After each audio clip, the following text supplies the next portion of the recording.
एक खूबसूरत से रेस्टोरेंट पहुंचकर एसआर ने अपनी गाड़ी पार्क की और वानी का हाथ पकड़कर अंदर जाने लगा। ये एक फेमस इटालियन रेस्टोरेंट था जो शहर की भीड़ भाड़ से थोड़ा दूर एक शांत जगह पर था और काफी खूबसूरत था। एसआर ने पहले ही अपने लिए टेबल बुक करा दी थी। वानी आज पहली बार यहाँ आई थी, इसलिए वो लगातार अपनी नजरें उठाकर उस जगह को देख रही थी। वहीं एसआर अभी भी उसका हाथ पकड़े आगे चल रहा था। वो जैसे ही अपनी टेबल के पास पहुंचे, एसआर ने वानी के लिए चेयर पुल की और उसे बैठने का इशारा किया। वानी के बैठते ही वो भी उसके सामने वाली चेयर पर बैठ गया और फिर टेबल से मेन्यू कार्ड उठाकर वानी की तरफ बढ़ाते हुए बोला, पता है, ये मेरा फेवरेट प्लेस है और यहाँ का खाना काफी टेस्टी होता है। तो बताओ, क्या खाना पसंद करोगी तुम? चलो फटाफट ऑर्डर करो। वानी तो हैरान होकर बस एक टक एसआर की ओर ही देखे जा रही थी, जो आज उससे एक जेंटलमैन की तरह पेश आ रहा था। उसने नोटिस किया था कि कल रात के बाद एसआर का बिहेवियर उसके लिए काफी हद तक बदल गया था। वरना या तो वो हर दिन वानी को जानबूझकर परेशान करता या बॉस होने की धमकी देकर उस पर हुक्म चलाता रहता। हे, तुम फिर से सोचने लग गई। तुम लड़कियां ना सोचती बहुत हो। क्या तुम्हें भूख नहीं लगी? देखो, मुझे तो बहुत जोरों से भूख लगी है। एसआर ने उसके सामने अपना हाथ हिलाते हुए कहा। हाँ, पर लंच तो आपको करना था ना, तो आप कीजिए ना अपनी पसंद से ऑर्डर। मुझसे क्यों पूछ रहे हैं? वानी ने थोड़ा चिढ़ते हुए मेन्यू कार्ड उसी की ओर बढ़ा दिया और फिर एसआर की नकल उतारते हुए मनी मन बोली, तुम लड़कियां ना सोचती बहुत हो। हाँ, बोल तो ऐसे रहा है जैसे लड़कियों के बारे में कितना जानता है। वैसे इतनी लड़कियों को डेट किया है तो जानता तो होगा ही। कैसे हुआ कहीं का।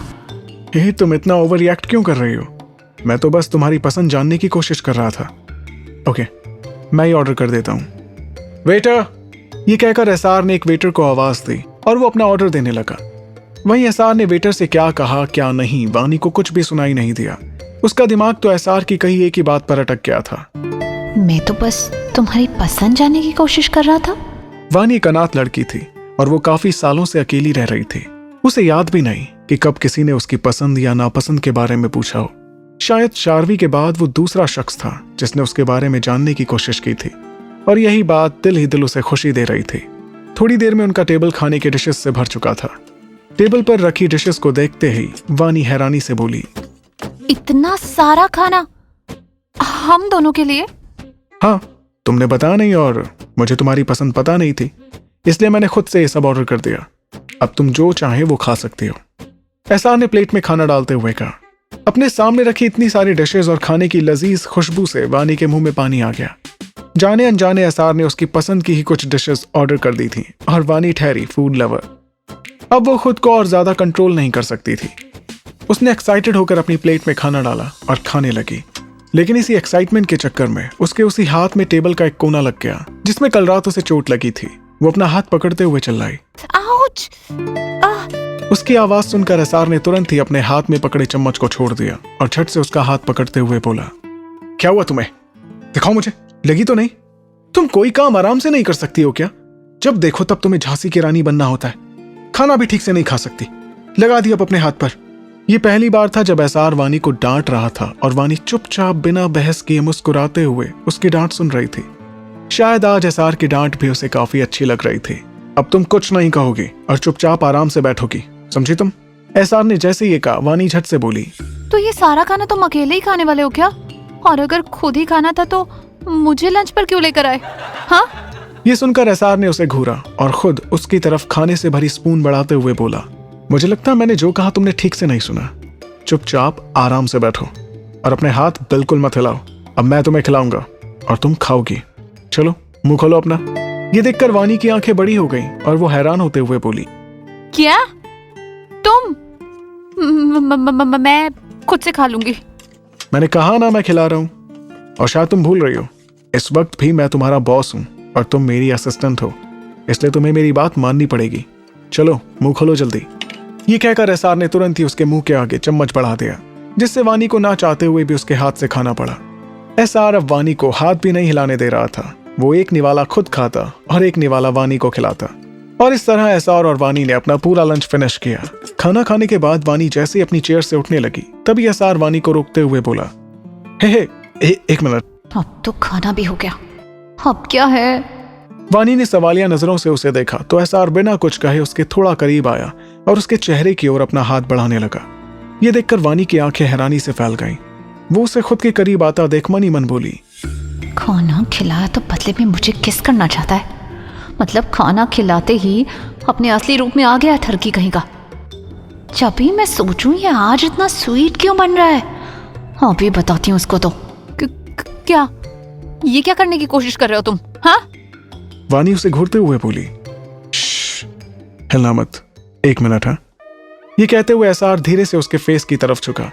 एसआर की सांसें अपने चेहरे पर महसूस करते ही वानी ने कस के अपनी आंखें मींच ली, लेकिन तभी उसे एसआर की उंगलियों की छुअन अपने होठों के किनारे पर महसूस हुई। वो तुम्हारे होठों के नीचे कुछ लगा था, मैं बस वही साफ कर रहा था। एसआर की आवाज जैसे ही वानी के कानों में पड़ी, उसने झट से अपनी आंखें खोली और एक हाथ अपने दिल पर रख गहरी सांस लेते हुए बोली, हाँ, ओ ये था, मैं तो डरी गई थी। क्यों, तुम्हें क्या लगा मैं तुम्हें किस करने वाला हूँ? नहीं तो मुझे ऐसा क्यों लगेगा। हमें ना अब चलना चाहिए, 2 बजे हमारी मीटिंग भी है और अब तो हमारा लंच भी हो गया। चलिए चलते हैं। वानी ने अपनी नजरें चुराते हुए कहा और टेबल से अपना बैग उठाकर जल्दी से बाहर निकल गई। वहीं एसआर भी बिल पे करके उसके पीछे ही होटल से बाहर आ गया और फिर वो दोनों वहां से मीटिंग के लिए रवाना हो गए। इधर लीजा के घर पर लीजा अपने हाथ से अपना सर पकड़े सोफे पर बैठी कुछ बड़बड़ा रही थी। उसका हैंगओवर अभी भी नहीं गया था। वो मेरे साथ ऐसा कैसे कर सकता है? उसे ऐसा नहीं करना चाहिए था। दोस्त होकर उसने मेरी फीलिंग्स के साथ खेला है। हैप्पी जी, आहान ने मुझे ऐसा अवार्ड क्यों दिया जो इतनी आसानी से फट गया? क्या क्या नहीं सोचा था मैंने, उसे अपने बेडरूम में सजाऊंगी, लेकिन मैं तो उसके साथ एक सेल्फी तक नहीं ले पाई। मेरा प्यारा गोल्डन अवार्ड। ओह लीजा जी, बस कीजिए। और कितना याद करेंगी उस अवार्ड को? एक अवार्ड ही तो था वो। मैं इसके बदले आपको 10 गोल्डन अवार्ड दिला दूंगा। अरे आप कहें तो मैं 10 क्या, पूरी की पूरी फैक्ट्री खोल दूंगा लीजा जी, जहां बस अवार्ड ही अवार्ड होंगे और उन सब पर आपका नाम होगा। बस आप चुप हो जाइए। हालत देखिए अपनी, और इस कमरे की क्या हालत हो गई है। चलिए जल्दी से नींबू पानी पीजिए ताकि आपका ये नशा उतर जाए और आपके सर से ये गोल्डन अवार्ड का भूत भी। ये कहकर हैप्पी ने लीजा के सामने रखी टेबल पर नींबू पानी का ग्लास पटक दिया और फिर खुद से बड़बड़ाते हुए बोला, ओहो हैप्पी, क्या किस्मत है तेरी, तेरे साथ ही हमेशा ऐसा क्यों होता है मेरे भाई। सोचा था मोहब्बत में कभी अपने होठों से उनके होठों की लिपस्टिक साफ करेंगे, पर हमें क्या मालूम था कि ये कमबख्त इश्क उनकी उल्टियां साफ करवाएगा। कल रात हैप्पी बड़ी मुश्किल से लीजा को उसके घर लेकर आया था। ज्यादा ड्रिंक करने की वजह से लीजा रात भर वॉमिट करती रही और यहाँ तक कि उसे संभालने के चक्कर में उसने कई बार हैप्पी के ऊपर ही उल्टी कर दी। और फिर भी बेचारा हैप्पी रात भर उसकी देखभाल करता रहा। वो कभी उसे वॉशरूम लेकर जाता तो कभी उसकी उल्टियां साफ करता। तभी लीजा एक झटके में अपने सामने रखे नींबू पानी का ग्लास उठाकर खाली करती हुई बोली, सच में हैप्पी जी, आप नहीं होते तो मेरा क्या होता?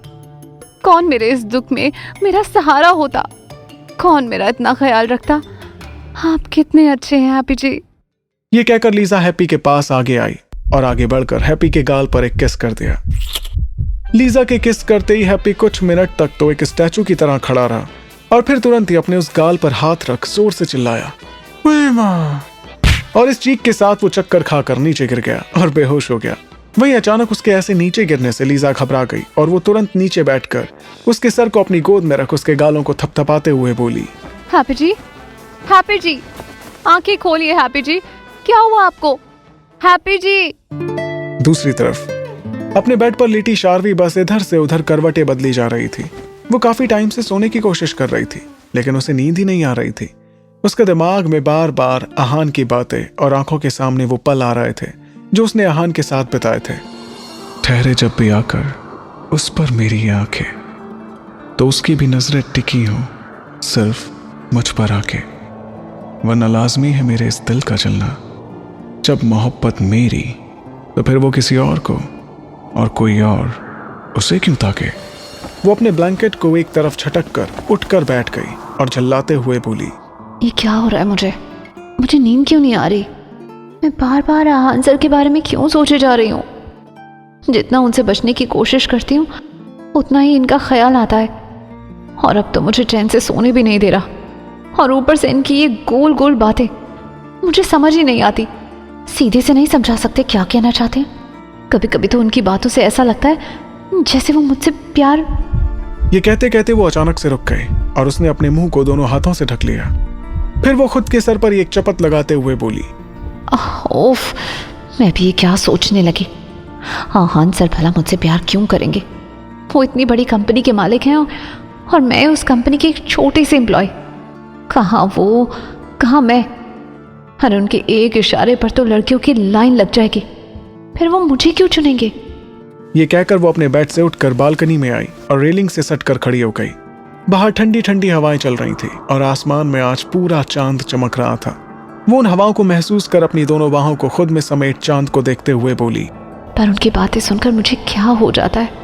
मैं क्यों कुछ नहीं बोल पाती? मेरा ये दिल क्यों इतनी जोरों से धड़कने लगता है, जैसे ये दिल सिर्फ उनके लिए ही धड़कता हो? क्यों उनके पास होने पर एक सुकून सा मिलता है मुझे? क्यों ये दिल हर पल उन्हें ही सोचता रहता है? क्या मुझे उनसे प्यार तो नहीं हो गया? ओह गॉड, ये सच नहीं हो सकता। और अगर सच में मुझे प्यार हो गया तो क्या करूं? कैसे पता करूं? वानी से पूछूं? ये ख्याल आते ही वो तुरंत भागकर अंदर आई और अपना फोन ढूंढने लगी।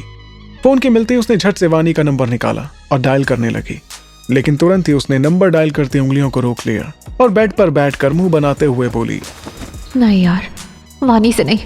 अगर मैंने अभी उसे कुछ भी कहा ना तो वो पक्का मुझे छिड़ाएगी। वैसे भी मैं श्योर नहीं हूँ। एक काम करती हूँ, कल आहान सर से ही इस बारे में बात करती हूँ। लेकिन अगर उन्होंने मना कर दिया तो क्या मुझे इंतज़ार करना चाहिए उनके कहने का?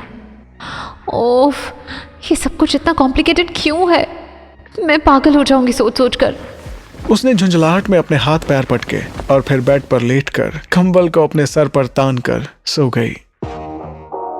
अगली सुबह शार्वी जब से ऑफिस आई थी तब से वो बार बार आहान के केबिन की तरफ ही देखे जा रही थी। वैसे तो हर दिन आहान काम के बहाने उसे केबिन में बुलाता था और वो उससे बचना चाहती थी, लेकिन आज जब से वो आई थी आहान ने उसे एक बार भी अपने केबिन में नहीं बुलाया था और ना ही उसके पास ऐसा कोई काम था जिसके बहाने वो आहान के केबिन में जा सके। आज सुबह से ही उसने आहान को नहीं देखा, इसलिए उसका दिल थोड़ा बेचैन था और ना चाहते हुए भी उसकी नजरें बार बार उसके केबिन की ओर ही उठ रही थीं। ये आहान सर को क्या हुआ आज? वैसे तो सुबह सुबह ही उनको उनकी कॉफ़ी चाहिए और आज अब तक मुझे अपने कैबिन में आने के लिए नहीं कहा। सब ठीक तो है ना? वो मन ही मन बड़बड़ाई और खुद ही अपनी बातों का जवाब देते हुए बोली, सब ठीक ही होगा। तू भी ना शार्वी, कल रात से कुछ ज़्यादा ही सोच रही है। अपनी औकात मत भूल, तू बस एक एम्प्लॉय है। लेकिन इस दिल को कैसे समझाऊं जो समझना ही नहीं चाहता कि कुछ सपने सिर्फ सपने ही रहते हैं, हकीकत कभी नहीं बनते। ये कहकर वो बेमन से वापस अपने काम में जुट गई, लेकिन थोड़ी देर बाद ही उसकी नजर अपनी एक कलीग पर पड़ी जो अपने हाथ में कुछ फाइल्स लेकर आहान के केबिन की ओर ही जा रही थी। वो केबिन के पास पहुंची ही थी कि तभी शार्वी तुरंत अपनी चेयर से उठी और तेजी से उसके पास जाकर उसे रोकते हुए बोली, श्रुति सुनो, कहाँ जा रही हो तुम? वो मुझे ये फाइल सर को देनी थी तो बस वही देने जा रही थी। क्यों, तुम्हें कुछ काम है? श्रुति ने पूछा तो शार्वी मुस्कुराकर बहाना बनाते हुए बोली, नहीं नहीं, मुझे कुछ काम नहीं है। वो एक्चुअली मुझे सर से कुछ काम था तो मैं भी वही जा रही थी। लाओ, ये फाइल्स मैं ही सर को दे दूंगी। तुम तब तक कैंटीन जाकर कॉफ़ी पी सकती हो। मैंने अभी अभी समर को भी उसी तरफ जाते हुए देखा है। श्रुति जो पहले से ही समर पर लट्टू थी, वो शार्वी की बात सुनकर खुश होते हुए बोली, सच? ओह थैंक यू शार्वी, तुम कितनी अच्छी हो। पर सर तो अपने कैबिन में है ही नहीं। लेकिन अब तुम जा ही रही हो तो प्लीज तुम ही ये फाइल्स अंदर रख देना सर की टेबल पर। तब तक मैं कैंटीन जाती हूँ, ओके? ये कहकर श्रुति ने जल्दी से सारी फाइलें शार्वी को पकड़ाई और वहां से कैंटीन की ओर भाग गई। वहीं उसकी बात सुनकर शार्वी के चेहरे पर जो स्माइल थी वो तुरंत ही गायब हो गई और वो उन फाइल्स को घूरते हुए बोली, मेरे साथ ही ऐसा क्यों होता है? फिर वो मुंह लटकाते हुए अंदर चली गई। जब वो केबिन में आई तो वाकई में आहान उस वक्त अंदर नहीं था। ये देखकर उसने चिढ़ते हुए टेबल पर फाइल पटकी और वहां से जाने के लिए पलटने लगी, लेकिन तभी उसकी नजर टेबल पर रखी एक नेम प्लेट पर पड़ी जिस पर बहुत ही सुंदर अक्षरों में आहान का नाम लिखा था। उस नेम प्लेट को देखते ही अचानक ही उसके हाथ उस ओर बढ़ चले। अक्सर जब हम प्यार में होते हैं तो उस इंसान से जुड़ी हर चीज हमें अपनी ओर अट्रैक्ट करती है और यही हाल इस वक्त शार्वी का भी था। वो मुस्कुराते हुए बड़े प्यार से उस पर अपनी उंगलियां फेराने लगी। तभी उसे पीछे एक आहट सुनाई दी। इससे पहले कि वो पीछे मुड़ पाती, उसे अपने कानों के पास एक सॉफ्ट वॉइस सुनाई दी। आप यहाँ क्या कर रही हैं मिस शार्वी? इस आवाज को सुनते ही शार्वी के रोंगटे खड़े हो गए। वो समझ गई कि उसके जस्ट पीछे कोई और नहीं बल्कि आहान ही खड़ा है। वो कब दबे पांव केबिन में आया उसे पता ही नहीं चला। वो घबराते हुए पीछे मुड़ी और टेबल से लगते हुए बोली, कुछ भी तो नहीं। अच्छा, कुछ नहीं। मुझे लगा कि आप मुझे मिस कर रही थी, इसलिए इस वक्त तुम यहाँ हो। जहां तक मुझे याद है मैंने तो तुम्हें नहीं बुलाया। आहान उसके थोड़ा और नजदीक आते हुए बोला, मिस नहीं तो ये आप क्या बोल रहे हैं? शार्वी हड़बड़ाकर अपनी नजरें इधर उधर करती हुई बोली, मानो जैसे उसकी कोई चोरी पकड़ी गई हो। क्यों, नहीं कर रही थी क्या? आहान उसके करीब आकर उसके दोनों ओर टेबल पर अपने हाथ रखते हुए बोला। आहान के इतने करीब आने से शार्वी टेबल से लगकर एक स्टैचू की तरह खड़ी हो गई। वो खुद के यहाँ आने पर अब पछता रही थी और अब आहान के ऐसे करीब खड़े रहने की वजह से वो भाग भी नहीं सकती थी। आपने जवाब नहीं दिया मिस शार्वी? आहान ने प्यार से उसके चेहरे को देखते हुए कहा। शार्वी अपनी घबराहट छुपाते हुए बोली, आप बातों को हमेशा इतना घुमा फिरा कर क्यों कहते? अगर सीधी बात करें तो शायद मुझे समझ भी आए और आपको जवाब भी मिल जाए। कुछ बातें जितनी सीधी लगती हैं उन्हें कहना उतना ही मुश्किल होता है, लेकिन अगर कोई दिल से कोशिश करे तो उसे समझना कोई बड़ी बात नहीं। आप कोशिश करें तो शायद समझ जाए मिस शार्वी। आहान उसकी नजरों में झांकते हुए अपनी डीप वॉइस में बोला, कब से वही तो कर रही हूँ। अच्छा, तो क्या समझ आया? आहान ने ये कहा तो शार्वी ने धीरे से अपनी पलकें उठाई और उसकी नजरों से अपनी नजरें मिलाते हुए बोली, डरती हूँ इस सारे इश्क से अपने, कहीं ये दिल टूट ना जाए। इश्क कर उसे भी है तो फिर ये खता वो ही करे। ये कहकर शार्वी ने आहान की आंखों में देखते हुए धीरे से उसका हाथ हटाया और वहां से निकलकर भाग गई। वहीं आहान अभी भी हैरान खड़ा शार्वी की बातों का मतलब समझने की कोशिश कर रहा था, जो इस बार उसे उसके ही अंदाज में अपनी बातों में उलझा कर भाग गई थी। डरती हूं इजहार इश्क से अपने, कहीं ये दिल टूट ना जाए। इश्क अगर उसे भी है तो फिर ये खता वो ही करे। Interesting miss Sharvi. शार्वी की कही बात दोहराकर आहान के चेहरे पर एक क्यूट सी स्माइल आ गई। हेलो फ्रेंड्स, मैं हूं आरजे रिवांश। होप कि आपको ये कहानी पसंद आ रही होगी। सो आखिर हमारी स्टोरी में वो घड़ी आ ही गई जब आहान और शार्वी एक दूसरे से अपने प्यार का इजहार करने वाले हैं। वैसे आपको क्या लगता है, दोनों में से पहले कौन अपने प्यार का इजहार करेगा? मुझे कमेंट बॉक्स में जरूर बताएं। हंसते रहिए, मुस्कुराते रहिए और सुनते रहिए तू जान है को आरजे रिवांश के साथ। जो लोग मुझे सपोर्ट कर सकते हैं वो थैंक्स बटन को प्रेस कर मुझे सपोर्ट करना बिल्कुल ना भूलें।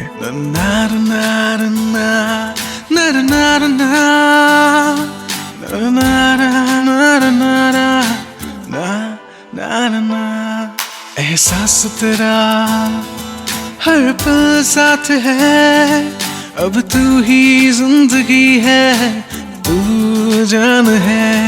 एहसास तेरा हर पल साथ है, अब तू ही जिंदगी है, तू जान है।